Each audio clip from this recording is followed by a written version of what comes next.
Good morning. आप सभी का डिजिटल प्लेटफॉर्म पर स्वागत है।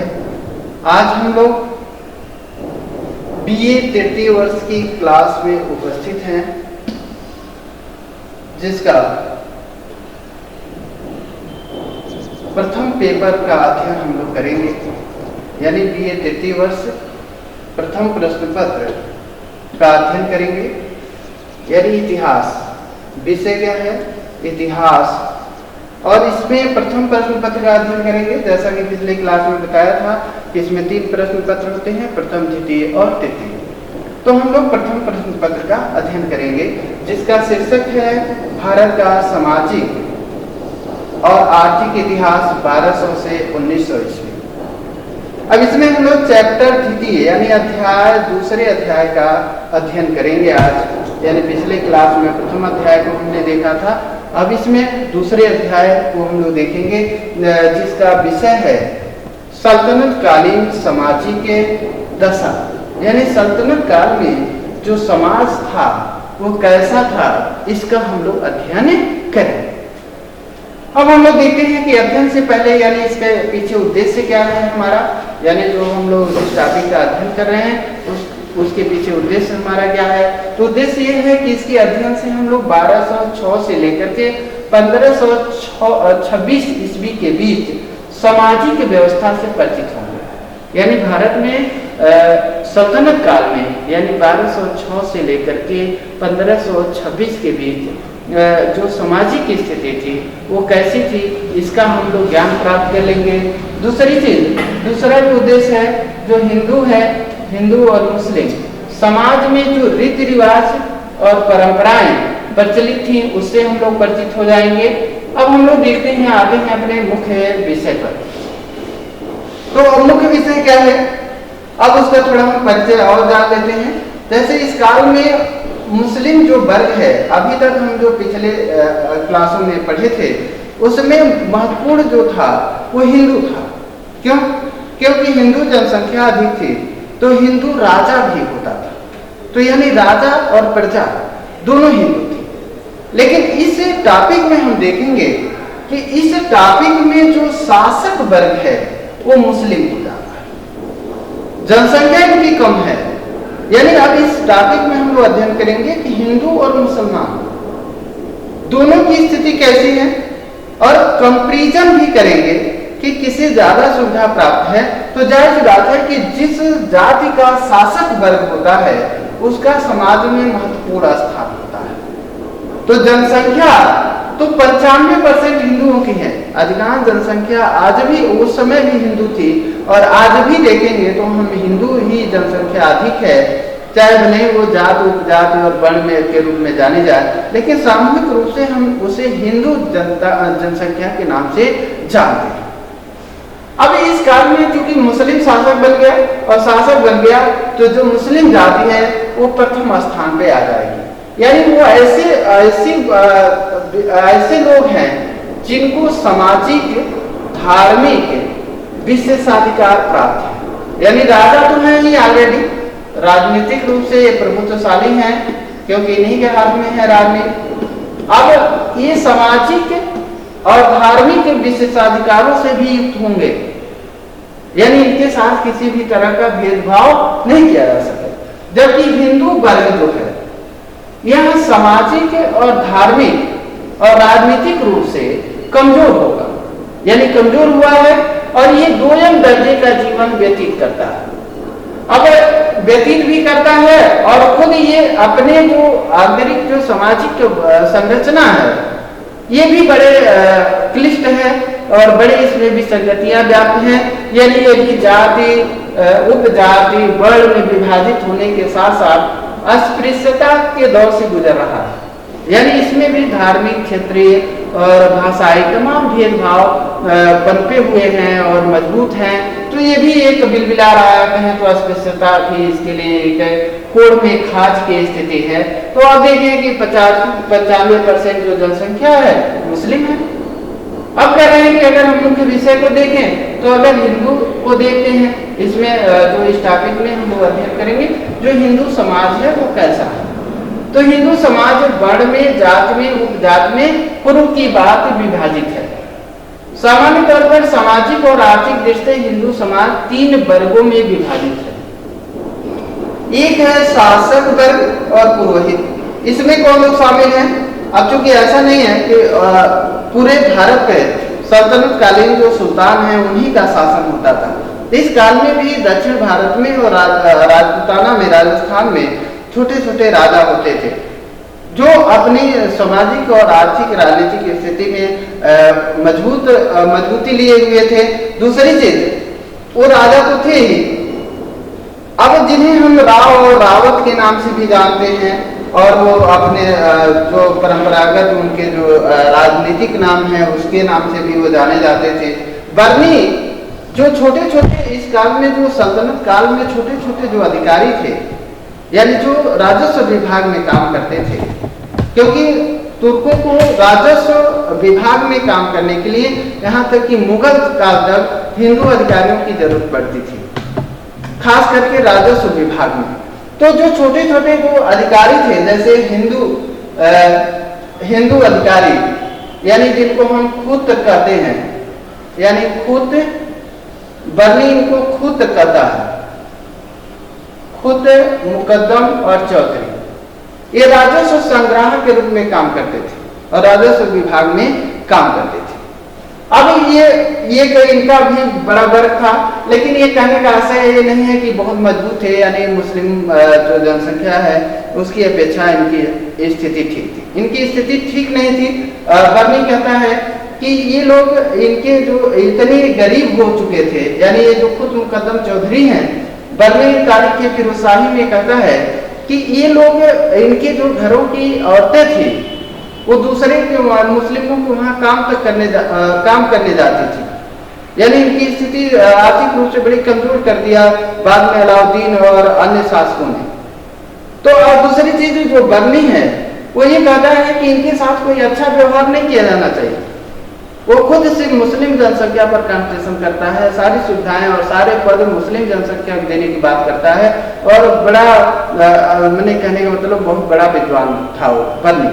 तो अगर उसने जो इतिहास लिखा सल्तनत काल का, उसे तारीख फिरोजशाही, यानी जो फिरोज शाह का इतिहास है वो सल्तनत काल का भी इतिहास है। तो उसमें बड़ा इनके साथ भेदभावपूर्ण नीतियों का और बहुत भी भेदभावपूर्ण नीति अपनाए जाने का समर्थन करता है। अब ये कह रहा है कि अधिकांशतः राजस्व विभाग में काम करते थे।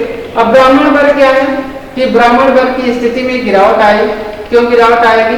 क्योंकि इसके ऊपर फिरोज शाह जैसे शासकों ने जजिया कर इम्पोज कर दिया, जबकि फिरोज शाह से पहले जो ब्राह्मण था समाज में सर्वोच्च स्थिति था, इसके ऊपर जजिया कर नहीं लगाया जाता। जजिया कर पे हम लोग आगे चर्चा करेंगे। ये विभेदकारी कर है जो इस रूप में मुस्लिम शासक वसूल करता है कि जो इस्लामिक राज्य है उसमें गैर इस्लामिक प्रजा अगर रहती है तो उसे धार्मिक स्वतंत्रता और अपनी सुरक्षा के लिए राज्य को एक कर देना होगा, यानी वो क्या कहलाता है? जजिया। तो ये एक विभेदकारी कर था, ये धार्मिक कर नहीं था, राजनीतिक कर था, और जो हिंदू और मुसलमानों में भेद करता था। अब देखिए कह रहा है कि ये लोग, तीसरा जो वर्ग है हिंदू समाज में, ये शिल्पकार हैं, व्यापारी हैं, और जो उत्पादन और वितरण के कार्य में लगे हुए थे। इनसे भी देखिए इनकी भी स्थिति कैसी है कि जो मुस्लिम और हिंदू जो व्यापारी थे उनसे भी विभेदकारी कर लिया जाता था, मुस्लिमों से कर व्यापार कर लिया जाता था, जबकि हिंदू जो व्यापारी थे उनसे अधिक कर लिया जाता था। अब हम लोग देखते हैं कि निम्न वर्ग, तो निम्न वर्ग में अधिकांश जो है कृषक मजदूर आते हैं, इनकी आर्थिक स्थिति बड़ी कमजोर थी। तो ये तो हर युग में रही है, और इस काल में तो खास करके ज्यादा कमजोर हो जाती है। अब देखिए कि हिंदुओं की जो सामाजिक और धार्मिक स्वतंत्रता है इस पे गहरा आघात लगा। क्यों लगा? क्योंकि मुस्लिम जो शासक हैं वो कहीं न कहीं अपने धर्म को प्रश्रय देते हैं, और पहला जो जिसे बड़ा अच्छा शासक मानते हैं इल्तुतमिश को, उसने ही पहले अपने ही राज्यकाल में उसने महाकाल के मंदिर को तोड़ दिया। महाकाल के मंदिर को तोड़ने का मतलब है कि कहीं कहीं इनके जो धार्मिक अधिकार है उसको छीना जा रहा है, यानी इनको जो धार्मिक स्वतंत्रता है उससे छीनी जा रही है। तो इस तरह देखें तो बड़ा जो हिंदू समाज है उसकी सामाजिक और धार्मिक स्थिति कमजोर हो जाती है और दोयम दर्जे के नागरिक के रूप में जीने के लिए अवसर है। अब देखें कि जाति व्यवस्था, जैसा हम लोग चूंकि हिंदू सामाजिक व्यवस्था पर चर्चा कर रहे हैं, अगली जो क्लास होगी उसमें मुस्लिम जो समाज है उस पर चर्चा करेंगे। अब इसमें क्या है कि जाति प्रथा बड़े जोरों पर है, तो ये पहले से हम लोग जानते हैं, देखे भी हैं, हमने पढ़ा भी पिछली क्लास में। अब हिंदुओं में चतुर्वर्ण विद्यमान थे और इनमें एक एक वर्ण में अनेक जाति और उपजातियां थी। अब ये जो जाति और उपजातियां हैं वो पेशा, गोत्र और स्थान के आधार और पद के आधार पर निर्मित किए गए थे। अब इन जातियों को हम मोटे रूप में दो भागों में बांट सकते हैं। जैसे जो उपजातियां हैं इनको हम लोग अगर जाने उपजाति, तो उपजातियों का निर्माण अधिकांश तीन तरीके से हुआ। एक जो अनुलोम विवाह है, अनुलोम विवाह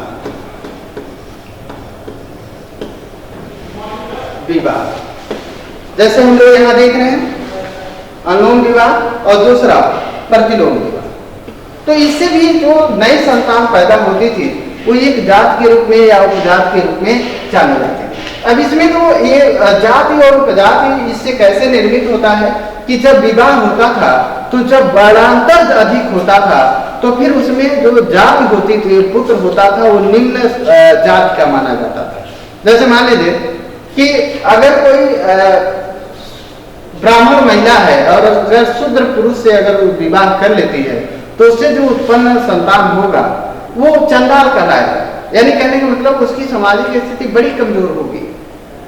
तो इस तरह जो जाति अनुलोम और प्रतिलोम विवाह में जो वर्णांतर था, उस वर्णांतर के बाद जो संतान उत्पन्न होता था उस संतान को किसी जाति में नहीं रखा जाता था, वो अक्सर उपजातियों में कन्वर्ट हो जाता था। यानी उसे वो अपने वर्ण और जात के विशेषाधिकार प्राप्त नहीं होते थे।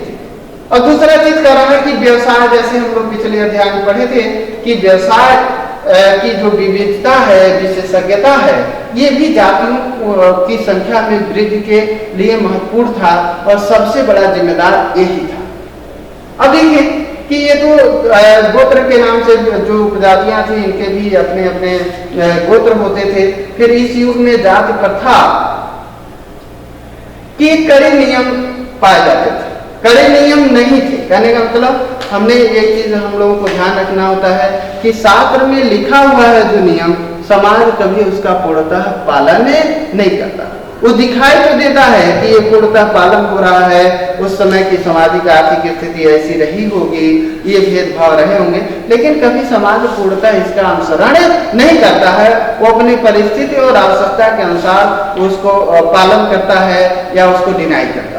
तो बहुत कड़े नियम नहीं थे। जैसे ब्राह्मण भी क्या है कि इस युग में क्षत्रियों की वृत्ति अपना लेते हैं, कुछ शूद्र हैं जो शासन करते हैं और युद्ध करते हैं। तो कहने का मतलब ऐसा नहीं है कि राजा राजपूत ही होगा, कुछ शूद्र भी शासक के रूप में आपको दिखाई देंगे।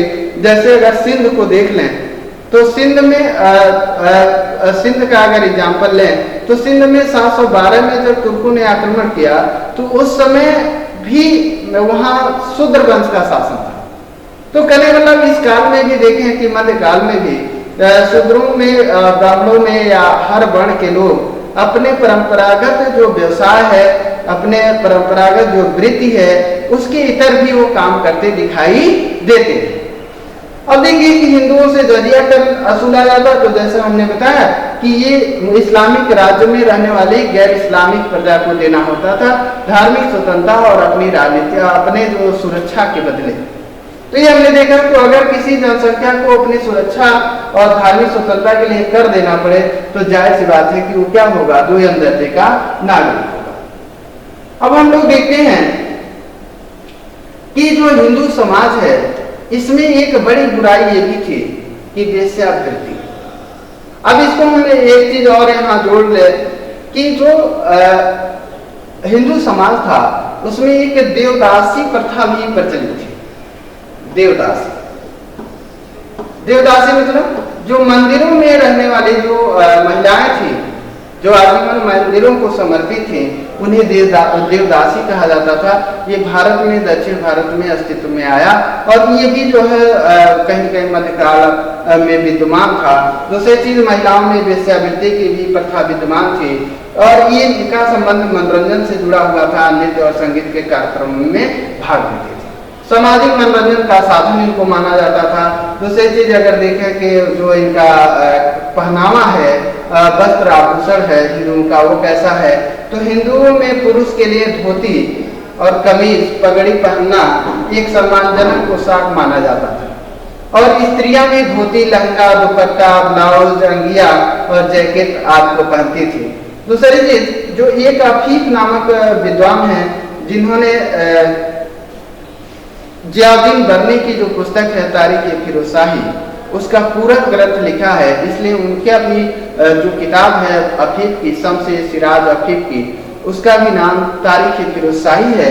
उसमें वो कहता है कि हिंदू स्त्रियां जो थीं, यानी स्त्रियों का आभूषण महत्वपूर्ण पसंद होता है और वो कहता है कि ये अक्सर सोने और चांदी के गहनों से लदी होती थी। अफीफ बड़ा महत्वपूर्ण ध्यान देने वाला ये प्रश्न है कि अफीफ कहता है कि हिंदू औरतें थी वो सोने चांदी के गहनों से लदी रहती थी और ये तरह तरह के जड़ाऊ आभूषण पहनती थी।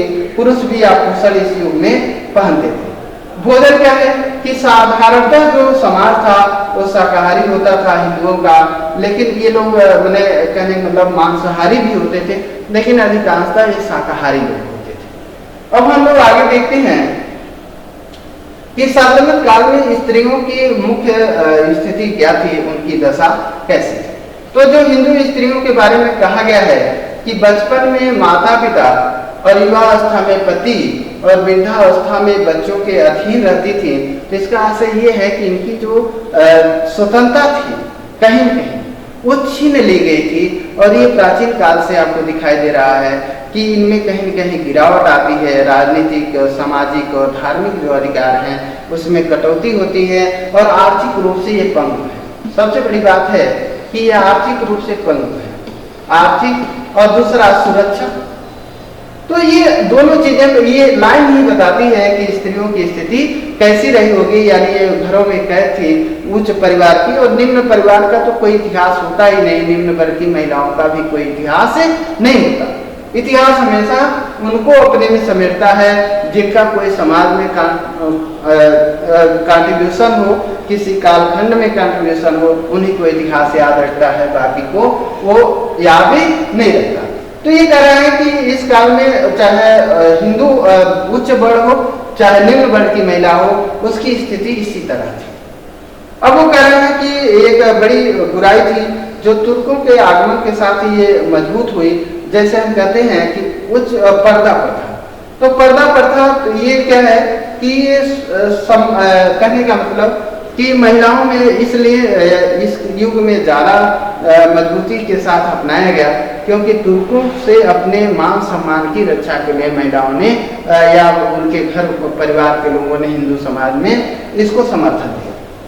अब दूसरी चीज कह रहा है कि विवाह, तो विवाह हिंदू समाज में प्राचीन काल से ही एक सम्मानजनक संस्कार था, यानी पवित्र संस्कार था और आज भी बना हुआ है। अब ये यहाँ पे क्या है कि एक पत्नी रखते थे, पुरुष सामान्यतः एक विवाह करते थे, लेकिन जो अमीर वर्ग था वो एक से अधिक विवाह करता था, एक से अधिक पत्नियां रखते थे। तो जाहिर सी बात है कि एक से अधिक पत्नियां जब रखते थे तो उन पत्नियों की स्थिति इन पत्नियों से ज्यादा कमजोर होती थी।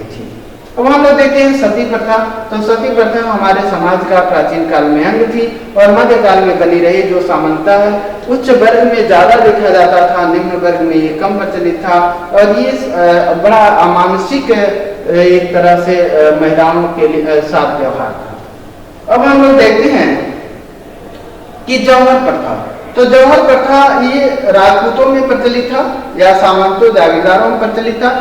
जब सल्तनत कालीन जब इनके राज्यों पर तुर्कों का आक्रमण होता था तो जब वो पराजित हो जाते थे तो महिलाएं अपने सतीत्व की रक्षा के लिए, अपनी रक्षा के लिए वो सामूहिक चिता बना करके अपनी को जला देती थी। यानी सामूहिक चिता जो जलाई जाती थी, उसमें राजपूतानियां जल करके अपने आत्मदाह कर लेती थी। इसी को हम लोग जौहर प्रथा कहते थे।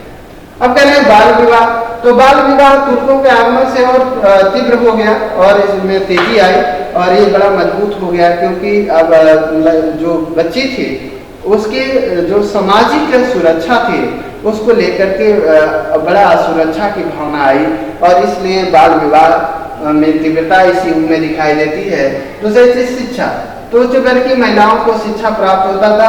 इब्न बतूता कहता है कि हनोल जब वो गया तो हनोल में 13 विद्यालय लड़कियों के मिले, लेकिन ये भी निम्न वर्ग की महिलाओं के लिए नहीं था। आगे हम लोग देखते हैं सल्तनत काल में दास प्रथा। तो दास प्रथा बड़ा कहने का मतलब सल्तनत काल में दास प्रथा बड़ा महत्वपूर्ण था। प्राचीन काल से ही भारत में भी विद्यमान था, लेकिन सल्तनत काल में खास करके इसको फोकस किया गया, क्योंकि तुर्क जो सुल्तान थे वो दासों को बड़ा प्रश्रय देते थे। तो इस काल में दास प्रथा अपने चरम पर है, यानी चरम पर है और युद्ध में असंख्य हिंदुओं को मौत के घाट उतार दिया जाता या उन्हें पकड़ लिया जाता और उन्हें दास बनाकर बेच दिया जाता। यहाँ एक बात और ध्यान देने वाली बात है कि दास जो प्राचीन काल में दास प्रथा थी वही दास प्रथा इस काल में भी चलती आ रही है, खास करके हिंदू समाज में ये थी। और बाद में तुर्कों ने तो अपने सुविधा अनुसार, अपने प्रशासनिक आवश्यकता के अनुसार दासों का क्रय और विक्रय किया, क्योंकि वो लाभ की स्थिति माने जाते थे। अब देखिए कुछ दासों के प्रकार हैं, जैसे कृत दास, ऐसा दास जो खरीदा गया हो। लब्ध दास उसे कहते थे जो दान में या भेंट में प्राप्त हो। युद्ध में प्राप्त दास, युद्ध में जो बंदी बनाया गया हो। आत्म विक्रेता, ऐसा दास जो स्वयं को बेच करके दास बना हो। दासों की और भी श्रेणियां थे, जैसे गृहजात। गृहजात मतलब घर की दासी से अगर मालिक ने संतान उत्पन्न कर दिया तो वह भी एक दास बन जाता था। दूसरी चीज अनाकाल भूत, यानी अकाल के मृत्यु के मुंह में से बचाया हुआ दास, यानी अकाल बड़ा हो अगर किसी को अगर उसे अकाल से बचाया जाए तो भी दास बन जाता था। ऋण दास, अगर कोई ऋण लिया है और अगर नहीं चुका पाता है तो वो दास फिर बन जाता था। फिर प्रवज्या, वासित, इन सब श्रेणियों में इन जो दासों की जो श्रेणियां थी इनका वर्णन हिंदू स्मृतियों में भी मिलता है। हिजड़े भी कुछ दास बनते थे जिसको बनहल कहा जाता था। दास रखने की प्रथा मुसलमानों के साथ हिंदुओं में भी कालांतर में अपनाई गई, यानी वो भी ज्यादा इसके शौकीन हो गए, पहले से तो थे। तो दूसरी बात ये ध्यान दें कि जो असम के दास थे वो सबसे ज्यादा पसंद किए जाते थे सल्तनत काल में, और दास इतने महत्वपूर्ण थे कि फिरोज शाह तुगलक ने तो दीवान बंदगान, यानी दीवान ए बंदगान नामक एक नया विभाग ही बना दिया था इनके देखरेख के लिए। तो अब असम के दास सबसे अधिक पसंद किए जाते थे, क्योंकि अब कह रहा है प्रत्येक दास मुसलमान होता था अगर मान लीजिए, तो उससे ज्यादा हिंदुओं दासों की अपेक्षा ज्यादा अधिकार प्राप्त थे। अगर हिंदू है तो मुसलमान की अपेक्षा उससे कम अधिकार प्राप्त होगा।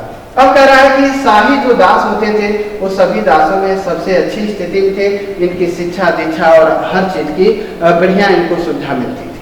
तो ये दास जो जैसे हमने बताया कि फिरोज शाह ने दीवाने बंदगान की स्थापना की थी ताकि दासों को ही अच्छे तरह से रख रखाव किया जा सके। अब हम लोग देखते हैं कि इस अध्याय को हम लोग पढ़ने के बाद क्या सीखे, इसका उत्तर यानी कुछ अभ्यास प्रश्न है जिसका उत्तर आप कमेंट बॉक्स में देंगे। अब देखिए तारीख फिरोज शाही का लेखक कौन है, तो अमीर खुसरो, अफीफ, मिन्हास, अमीर हसन। इसमें से आपको एक को चुनना है जो इसका एक्चुअल लेखक होगा। कृत दास किसे कहते हैं, दान में प्राप्त, खरीदा हुआ, गृहजात, इनमें से कोई नहीं। सल्तनत काल में हिंदुओं की जनसंख्या कितनी थी, तो 95, 80, 90, 50। किसने कहा कि हिंदू घरों की महिलाएं सोने और चांदी के आभूषण से लदी रहती थी। बर्नी, अफीफ, मिन्हाज, खुसरो। कहाँ के दास सर्वाधिक पसंद किए जाते थे, असम, बंगाल, कर्नाटक और ईरान। Thank you.